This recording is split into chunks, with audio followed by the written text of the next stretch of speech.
ভারত এবং নিউজিল্যান্ডের মধ্যকার ম্যাচে দারুণ একটা সময় উপভোগ করেছেন ভারতীয় ব্যাটার বিরাট কোহলি।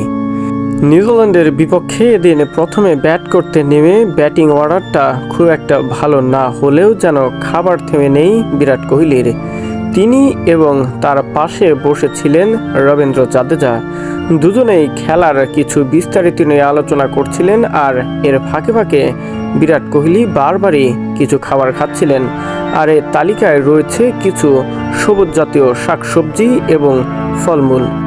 বিরাট কোহলি তার শারীরিক ফিটনেসের জন্য যে সকল খাবার খেয়ে থাকেন অন্য অন্য ক্রিকেটারের চেয়ে একদমই ভিন্ন, কেননা তার শারীরিক স্বাস্থ্যতা এবং তার যে ক্রিকেট ফিটনেস সেটা সবসময় ধরে রাখার জন্য বাড়তি যে সকল খাবার রয়েছে সে সকল খাবার বর্জন করে থাকেন এবং শারীরিক ফিট থাকার জন্য যে সকল খাবার প্রয়োজন তিনি সেগুলোই গ্রহণ করে থাকেন।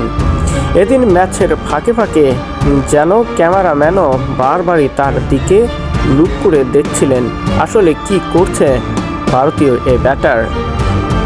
যে কয়বারই তার দিকে ক্যামেরাটা ধরা হয়েছে প্রায় কয়েকবারই দেখা গেছে তার হাতে এবং মুখে খাবার। আসলে সেই খাবারটা ছিল শুধুমাত্র আপেল।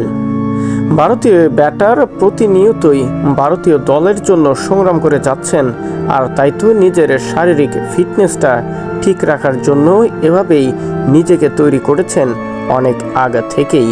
আর এবার চ্যাম্পিয়ন ট্রফিতে ভারতীয় পুরো ক্রিকেট দল যে ভালো করবে সেটারও কিছু আভাস দিয়ে যাচ্ছিলেন এ ব্যাটার।